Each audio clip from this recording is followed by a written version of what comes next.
La projection est un phénomène psychologique que l'on observe partout dans la vie quotidienne des êtres humains, que ce soit lors d'une conversation où quelqu'un vous dit que vous projetez, ou lors des premières impressions que vous avez d'une personne en particulier qui se révèle fausse. Dans nos idées sur les autres personnes et les situations, nous sommes souvent susceptibles de faire des erreurs de jugement que nous devons ensuite corriger, une fois que nous avons acquis une meilleure compréhension. Dans de tels cas, la plupart des gens reconnaissent leur erreur et laissent tomber l'affaire, sans se soucier de savoir d'où vient le jugement erroné ou l'idée erronée. Mais pour savoir qui nous sommes vraiment, il faut se préoccuper de corriger ces erreurs de jugement. Beaucoup de gens s'y accrochent de toutes les fibres de leur être, car si l'on accepte la correction, on risque de tomber dans la dépression. La projection psychologique a été conceptualisée par Sigmund Freud, le père de la psychanalyse, comme un mécanisme inconscient par lequel on attribue à soi-même ses propres motivations, pensées, sentiments et désirs qui sont inacceptables pour soi, tout en les attribuant aux autres. Il s'agit d'un déséquilibre entre le monde intérieur et le monde extérieur, car ce que l'on est intérieurement, on le verra extérieurement. Lorsque nous sommes victimes de trahison, d'abus, d'inconfort, etc., nous risquons de nous méfier des autres. Il s'agit d'un mécanisme de défense, d'une projection de notre histoire psychologique. Lorsque nous découvrons en nous-mêmes certains sentiments, pensées ou comportements inacceptables que nous refusons de reconnaître et que nous voyons quelqu'un avec ce trait spécifique, nous ressentons du ressentiment, de la haine et de la colère à son égard. La projection ne se produit pas à cause de ce que les autres vous disent, mais plutôt à cause de ce que vous pensez vous-même de ces personnes. Une personne qui a une forte image de soi, la connaissance de qui elle est, se sent bien dans sa peau. Les projections négatives sont plus susceptibles de se produire chez les personnes ayant une faible image de soi et une faible estime de soi. Le vrai soi qui tend toujours vers un soi idéal se transforme en un soi méprisé. Par exemple, un homme a peur d'exprimer son opinion sur des questions importantes liées à son travail, car il n'aime pas les conflits, il est trop timide, peu sûr de lui et préfère rester passif et faire son travail tranquillement. Son collègue, en revanche, est assertif et fait entendre son opinion à chaque réunion, même si la personne timide pense avoir de bien meilleures opinions. Cela se traduit par une promotion et une augmentation de salaire pour son collègue. Une fois de retour chez lui, il ressentira de la haine envers lui-même et la projettera sur son collègue de travail, qui a les qualités qu'il souhaite posséder.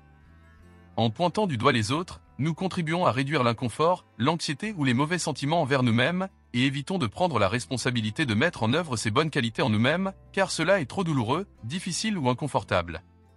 Lorsque vous pointez un doigt, 3 doigts vous pointent en retour. De cette façon, nous nions que nos défauts soient les nôtres et les attribuons aux autres. Nous les jugeons, les attaquons ou les blâmons. Cela peut s'étendre à des groupes entiers de personnes ayant des idées spécifiques. Celui qui vit dans la projection est convaincu que ce sont les autres qui ont toutes les mauvaises qualités et qui pratiquent tous les vices. Ce sont donc eux qui ont tort et contre eux il faut lutter. Quand on pense que tout est de la faute des autres, on va beaucoup souffrir. La projection se produit à un niveau inconscient, elle est inaperçue et involontaire. Les projections sont comme un glaçon, elles nous reviennent, nous ne restons pas impunis lorsque nous projetons. Cependant, nous devons garder à l'esprit que nous ne faisons pas de projection, elles nous arrivent. Il est plus facile de voir quelqu'un d'autre projeté que de se voir soi-même projeté. Ils sont inconscients par nature, et au moment où vous êtes conscient de projeter, vous êtes déjà hors de son influence. Rendre conscient le contenu inconscient, ce qui inclut le retrait des projections, représente une tâche psychologique importante, qui permet une augmentation de la conscience et une avancée dans la réalisation de soi. Il n'est pas rare de justifier sa projection en inventant une raison. Par exemple, la personne surprise en train d'acheter au marché noir dit pour se justifier « tout le monde le fait ». Ici, on tente de transformer l'anxiété névrotique de faire quelque chose de mal en anxiété objective de ne pas avoir assez à manger. L'analyste jungienne Marie-Louise Von-France écrit « Si un fils, par exemple, perçoit son père comme tyrannique, il projettera plus tard dans sa vie, dans de nombreux cas, non seulement la qualité de tyrannie sur les figures d'autorité et les figures paternelles, comme son médecin, ses supérieurs et l'État, mais il se comportera lui aussi de manière tout aussi tyrannique, bien qu'inconsciemment. Si une personne anti-autoritaire doit faire face à quelqu'un qui montre même des manifestations relativement légères d'affirmation de soi ou de pouvoir, l'image du tyran qui sommeille en lui s'attachera immédiatement à l'autre personne. La projection a eu lieu. Le projecteur est absolument convaincu qu'il a affaire à un tyran, une erreur de jugement de ce genre ne peut être corrigée qu'avec la plus grande difficulté. Ce ne sont pas seulement les qualités négatives de la conscience qui sont projetées vers l'extérieur, mais aussi ses qualités positives. La projection de ces dernières entraîne alors une évaluation et une admiration excessive, illusoire et inappropriée de l'objet. Il est possible qu'une personne contamine d'autres personnes avec son idée paranoïaque et qu'un groupe assez important reprenne son jugement erroné, jusqu'à ce qu'un autre groupe finisse par corriger la situation. La chasse aux sorcières, comme exemple de projection négative, ou la vénération d'un dictateur comme héros sauveur, comme exemple de projection positive, témoignent de l'existence du phénomène de contagion collective.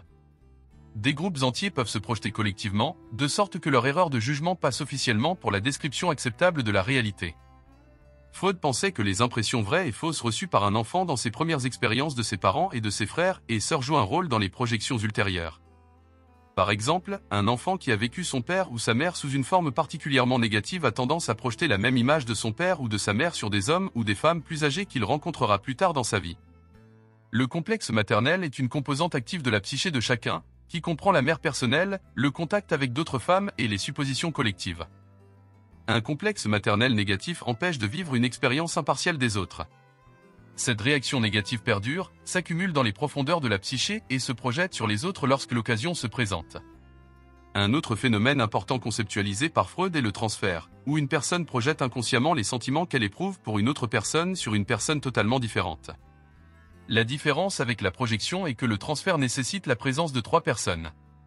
Par exemple, le transfert des sentiments que l'on éprouve à l'égard de ses parents à son partenaire ou la méfiance envers quelqu'un qui ressemble à son ex-conjoint par ses manières, sa voix ou son apparence extérieure.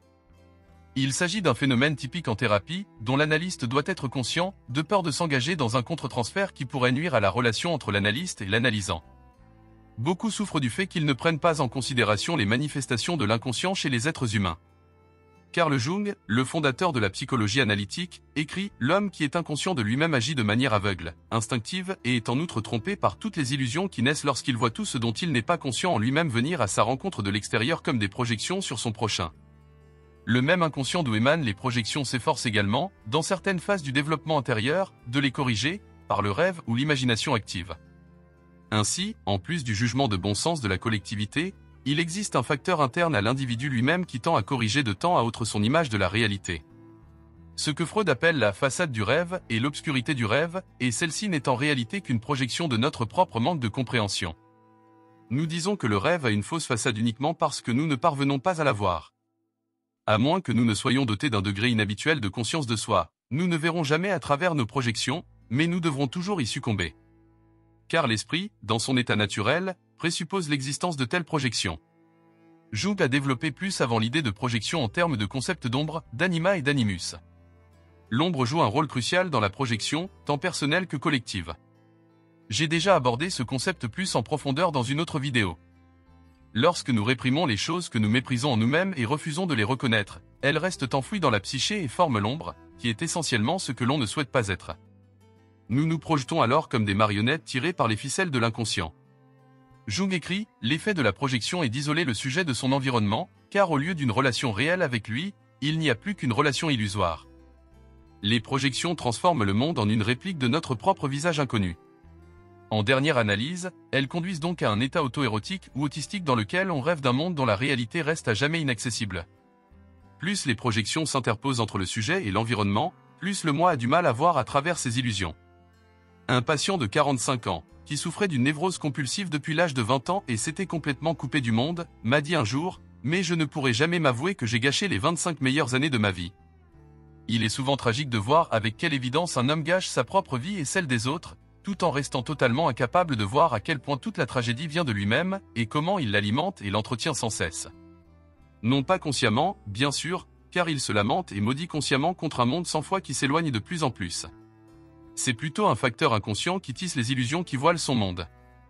Et ce qui se tisse est un cocon qui, à la fin, l'enveloppera complètement. Avec un effort considérable, nous pouvons cependant intégrer le contenu de l'ombre dans notre personnalité et en devenir partiellement conscient. C'est un processus qui dure toute la vie et qui est indispensable à l'individualisation, devenir qui vous êtes. La raison pour laquelle il est si difficile d'acquérir une vision de sa propre ombre est que les traits de personnalité inférieure sont principalement de nature émotionnelle. Les émotions et les affects sont dans une large mesure relativement autonomes, ils ont une conscience et ne peuvent être contrôlés que très difficilement. Si ce n'est pas seulement notre propre ombre qui se cache derrière les projections, mais aussi les composantes antisexuelles de la personnalité, ou peut-être des contenus archétypiques encore plus profonds, alors la compréhension de la projection dans laquelle ils sont impliqués s'accompagne de difficultés presque insurmontables. Jung compare l'ombre personnelle à l'ombre collective, avec un peu d'autocritique, on peut voir à travers l'ombre dans la mesure où elle est de nature personnelle. Mais quand elle apparaît comme un archétype, on rencontre les mêmes difficultés qu'avec l'anima et l'animus. Autrement dit, il est tout à fait possible pour un homme de reconnaître le mal relatif de sa nature, mais il est rare et bouleversant pour lui de regarder en face le mal absolu. Alors que l'ombre est toujours du même sexe que le sujet, quand on parle du sexe opposé, la source des projections prend la forme d'une figure contrasexuelle, l'anima, les tendances psychologiques féminines chez l'homme, et l'animus, les tendances psychologiques masculines chez la femme. J'ai également réalisé une vidéo expliquant ces concepts. Jung appelle l'intégration de l'ombre la pièce d'apprentissage, tandis que l'intégration de l'anima ou de l'animus est la pièce maîtresse. Ceci dans le contexte de l'individuation. Sans la reconnaissance de l'ombre, il est impossible d'intégrer l'anima ou l'animus. Alors que l'ombre représente avant tout l'inconscient personnel, l'anima et l'animus représentent l'inconscient collectif. Ils symbolisent les images éternelles de l'homme et de la femme, du logo et de l'éros, qui sont projetées sur les hommes et les femmes réelles. Un homme peut projeter son anima en surévaluant son aspect masculin au détriment de ses qualités féminines, en participant à des dialogues pseudo-intellectuels et en traitant la femme simplement comme un objet pour assouvir ses fantasmes érotiques, ou en faisant des suppositions stéréotypées sur des modèles de comportement tels que la façon dont les femmes sont. Il peut également y avoir un attachement excessif à son anima qui est tout aussi nocif, comme un homme trop efféminé et qui est la proie des femmes, ou un homme qui vit de manière régressive et cherche à retourner à son enfance sous le cercle protecteur de la mère. Peut-être la forme la plus courante de projection d'anima est-elle d'être soudainement pris dans un amour fou et passionné, comme Héros, le dieu grec de l'amour qui tire une flèche qui enflamme l'amour. Si ces plaisirs sensuels ne parviennent pas à celui qui les désire et les souhaite, il souffrira, transpercé par la flèche de la douleur. La projection de l'animus de la femme prend une forme légèrement différente. Elle prend la forme d'une conviction cachée concernant ses croyances, ses pensées et ses suppositions. Par exemple, vouloir être aimé mais en même temps ne pas croire que quelqu'un l'aime. Le père donne à sa fille des opinions vraies et incontestables sur ce qu'il faut faire, sans compter l'opinion de sa propre fille. Cela peut conduire une femme à fuir dans un monde imaginaire rempli de tous les désirs et jugements sur la façon dont les choses devraient être. De plus, l'animus personnifie toutes les réflexions froides et destructrices qui envahissent une femme et qui la conduisent à un état où elle souhaite même la mort des autres. Une mère qui néglige son côté spirituel peut compenser en attendant de son fils un accomplissement, comme le voir poursuivre une carrière académique ambitieuse afin de satisfaire son attente inconsciente. Beaucoup de gens sont ramenés à eux-mêmes grâce à l'appréciation affectueuse d'une autre personne. Le professeur ou le thérapeute qui fait confiance à son élève ou à son patient en espérant des résultats positifs peut souvent favoriser l'épanouissement de la personnalité et des dons véritables de l'autre. Mais un jour, cette projection disparaît naturellement, et il faut alors prouver si l'on peut retirer cette projection et rester soi-même même sans cette aide. Cette transition peut être gérée avec la sagesse nécessaire et la conscience de sa réalité psychique. Chaque fois qu'une projection a lieu, il y a d'abord un émetteur et un récepteur. L'une des plus anciennes façons de symboliser la projection est au moyen de projectiles, en particulier la flèche magique ou le tir qui blesse autrui. On croit généralement qu'un tel projectile est tiré par un dieu, un esprit, un démon ou un autre être mythologique, ou par une personne maléfique, et qu'il nous atteint, nous rendant malades. Le symbole de la flèche est une expression visuelle de l'état d'esprit ou de l'émotion soudaine qui frappe souvent comme un éclair dans un ciel bleu. Déjà dans l'Antiquité tardive, on soupçonnait que certains dieux pouvaient avoir quelque chose à voir avec la façon dont les émotions fonctionnent chez les êtres humains, une opinion qui était surtout renforcée par les spéculations astrologiques. Ainsi, Saturne est lié à la mélancolie, Mars à l'agressivité et à l'initiative, Vénus et Cupidon à l'amour et à la sexualité, tous ces états d'esprit ou ces humeurs qui frappent les gens de manière soudaine et accablante et qui peuvent pour un temps dominer l'ego conscient. Ces phénomènes sont des projections de l'arrière-plan de la psyché, des images intérieures autonomes qui n'obéissent à aucune intention consciente, mais qui vont et viennent selon leur propre volonté. Jung les décrit comme des archétypes, des formes héritées collectivement qui produisent des pensées, des images mythologiques, des sentiments et des émotions similaires chez les êtres humains. Ceux-ci représentent le contenu spirituel de l'inconscient, tandis que l'instinct animal, ces impulsions à l'action qui sont caractéristiques de l'espèce humaine, représentent l'aspect instinctif de l'inconscient. En fin de compte, il semble que les projections proviennent toujours des archétypes et des complexes inconscients. Une attaque de haine agressive, par exemple, nous estimons qu'elle ne vient pas de Mars mais d'un adversaire maléfique qui mérite d'être haï. Projection d'ombre, la passion érotique ne vient pas de Cupidon mais d'une femme qui suscite cette passion chez un homme, projection d'anima. Les paroles blessantes des êtres humains sont comme des flèches. Les personnes trompeuses courbent leur langue comme un arc et décochent une flèche mortelle. De telles activités, comme nous l'apprenons par l'expérience psychologique pratique, sont déclenchées par des projections négatives. Dès qu'une personne projette un peu de son ombre sur un autre être humain, elle est incitée à ce genre de discours rancunier. Les mots qui frappent l'autre comme des projectiles symbolisent la négativité dirigée contre l'autre par celui qui projette. Lorsque l'on devient la cible de la projection négative d'une autre personne, on ressent souvent cette haine presque physiquement comme un projectile. Jung distingue deux types de projection, active et passive. La projection active se produit lorsque nous prenons pour acquis, sans réfléchir, que l'autre personne est comme nous et que ce qui est valable pour nous l'est aussi pour lui, de sorte que nous nous sentons en droit de l'améliorer, c'est-à-dire de le violer psychologiquement. Jung écrit, de même que nous avons tendance à supposer que le monde est tel que nous le voyons, nous supposons naïvement que les gens sont tels que nous les imaginons. Nous continuons à projeter naïvement notre propre psychologie sur nos semblables. De cette façon, chacun crée en lui-même une série de relations plus ou moins imaginaires fondées essentiellement sur la projection. La projection passive comprend un acte de sentiment empathique, qui sert à amener l'objet dans une relation intime avec le sujet. Pour établir cette relation, le sujet détache un contenu, un sentiment, par exemple, le loge dans l'objet, l'animant ainsi, et de cette façon, attire l'objet dans la sphère du sujet. Toute compassion est fondée sur ce type d'identité inconsciente avec les autres. La projection passive, c'est-à-dire l'empathie inconsciente, fait partie du principe psychologique de l'éros et constitue la base de toutes les relations sociales. La projection active, en revanche, appartient au domaine du logo, car elle concerne un acte de reconnaissance ou de jugement par lequel nous faisons une distinction entre nous-mêmes et l'objet, lui-même inconnu. Les deux principes peuvent en pratique s'entremêler et se détacher l'un de l'autre. La projection passive est semblable à ce que l'on appelle l'introjection, l'assimilation de l'objet au sujet. La différence est que l'introjection n'est pas nécessairement empathique, elle peut aussi naître d'un besoin de respect, de pouvoir ou de supériorité. L'introjection peut être définie comme l'adoption inconsciente des pensées et des comportements d'autres personnes, au lieu de les projeter sur les autres. Il s'agit d'un processus naturel du développement de l'enfant et de sa relation avec ses parents. On introjecte naturellement les qualités de ceux qu'on admire, qu'on vénère ou qu'on vénère. Cela peut cependant inclure les mauvais côtés d'une personne ou conduire à un complexe de supériorité au point d'introjecter en soi les qualités de Dieu. L'ethnologue français Lévi-Bruhl utilisait le terme de participation mystique, l'identité archaïque du sujet et de l'objet vivant au plus profond de notre psyché. Nous sommes instinctivement attachés à des symboles qui précèdent tout intellectualisme. Nos ancêtres étaient beaucoup plus gouvernés par leurs instincts inconscients et leur participation à la nature et aux objets qui les entouraient. Le monde intérieur se confondait avec le monde extérieur. Ce n'est que récemment que notre monde semble avoir été purifié de tous les éléments superstitieux et irrationnels. Il n'en va pas de même pour le monde intérieur, qui ne fait pas de distinction entre sujet et objet. Jung écrit, seules certaines fonctions et certains domaines ont dépassé l'identité mystique primaire avec l'objet. L'homme primitif a un minimum de conscience de soi combiné à un maximum d'attachement à l'objet, l'objet peut donc exercer sur lui une contrainte magique directe. La conscience de soi s'est progressivement développée à partir de cet état initial d'identité et est allée de pair avec la différenciation du sujet et de l'objet. Mais comme chacun sait, notre conscience de soi est encore très loin de notre connaissance réelle. La participation mystique est étroitement liée à la projection, car les images mythologiques projetées sont présentes dans les objets, les personnes et les situations.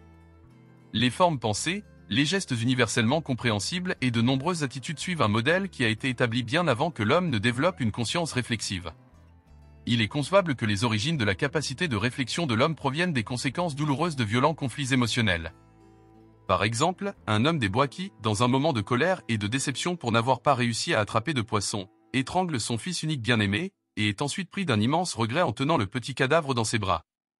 L'homme moderne en sait plus sur le symbolisme mythologique que n'importe quelle génération avant la nôtre, et celui-ci est devenu l'objet d'une réflexion consciente. L'homme primitif ne réfléchissait pas à leurs symboles, il les vivait et était inconsciemment animé par leur signification. Les contenus inconscients, en revanche, ne peuvent pas être intégrés dans leur intégralité au sujet. Le processus est comparable à celui de l'épluchage d'un oignon, une ou plusieurs couches d'un complexe inconscient peuvent, en effet, être intégrées par la personnalité consciente, mais pas le noyau lui-même. Au cœur de l'inconscient collectif se trouvent les archétypes qui créent des projections contre notre volonté, car ces contenus ne peuvent être intégrés par la conscience de l'ego. Si l'on veut comprendre ces projections et empêcher leur renouvellement, il faut reconnaître leur contenu comme psychiquement réel, non pas comme une partie du sujet mais comme une force autonome. Si nous pouvions voir à travers toutes nos projections jusqu'aux dernières traces, notre personnalité s'étendrait aux dimensions cosmiques. Jung a comparé un jour l'ego à un homme qui navigue dans son bateau, les idées philosophiques ou religieuses qui sous-tendent sa vision consciente du monde, sur la mer de l'inconscient pour aller pêcher. Il doit veiller à ne pas ramener plus de poissons, c'est-à-dire plus de contenus inconscients, de la mer dans son bateau que ce que le bateau peut transporter, sinon il coulera. Cela explique pourquoi les personnes ayant un ego faible se défendent souvent si désespérément contre toute prise de conscience de leurs projections négatives, elles ne peuvent pas supporter le poids, la pression morale qui résulte d'une telle prise de conscience. J'apprends beaucoup en observant, et l'une des choses que j'observe le plus attentivement est l'échange de l'or intérieur, alchimique. L'or intérieur est la plus haute valeur de la psyché humaine. C'est notre âme, le soi, la partie la plus intime de notre être. Dans son livre Inner Gold, Understanding Psychological Projection, l'analyste Gingien Robert A. Johnson présente la projection psychologique comme l'abandon de notre or intérieur à ceux que nous idéalisons ou qui nous attirent. Il écrit, lorsque nous nous éveillons à une nouvelle possibilité dans notre vie, nous la voyons souvent d'abord chez une autre personne. Une part de nous-mêmes qui était cachée est sur le point d'émerger, mais elle ne passe pas en ligne droite de l'inconscient à la conscience. Elle passe par un intermédiaire, un hôte. Nous projetons notre or sur quelqu'un et soudain, nous sommes consumés par cette personne. Le premier signe de ce phénomène est lorsque l'autre personne semble si lumineuse qu'elle brille dans le noir. C'est un signe certain que quelque chose est en train de changer en nous et que nous projetons notre or sur l'autre personne.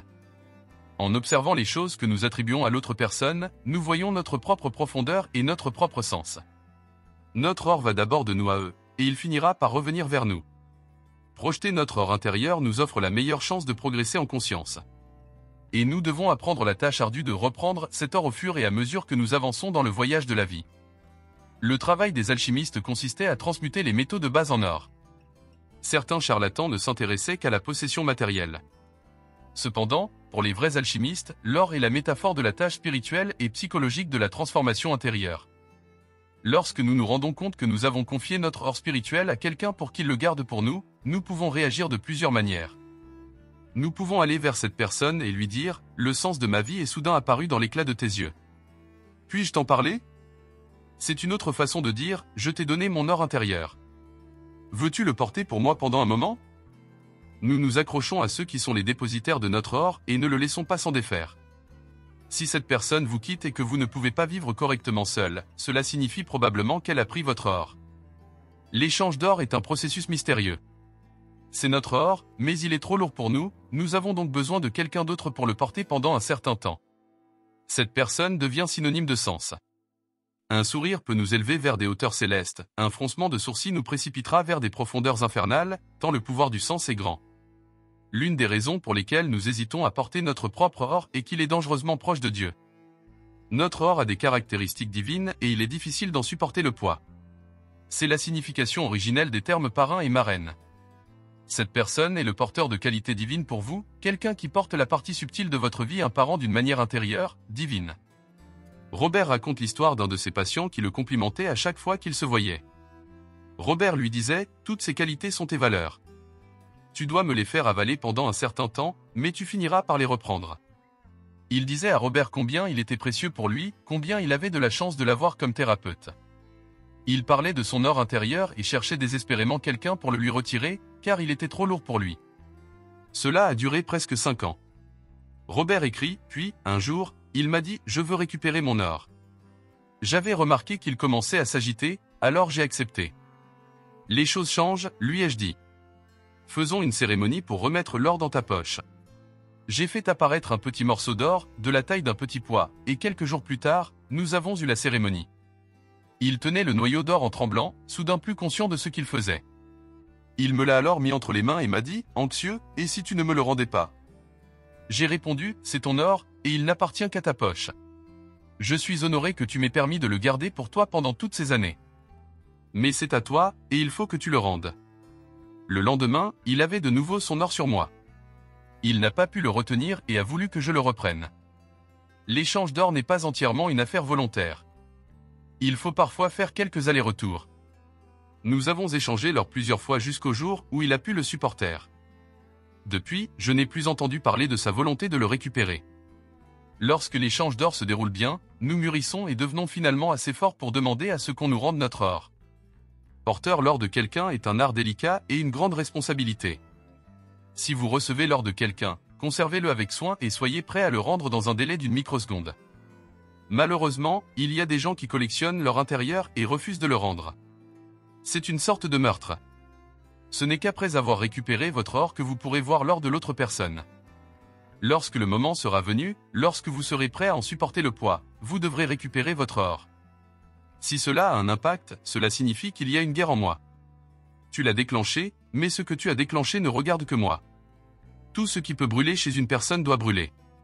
Seules les choses qui sont à l'épreuve du feu méritent d'être conservées.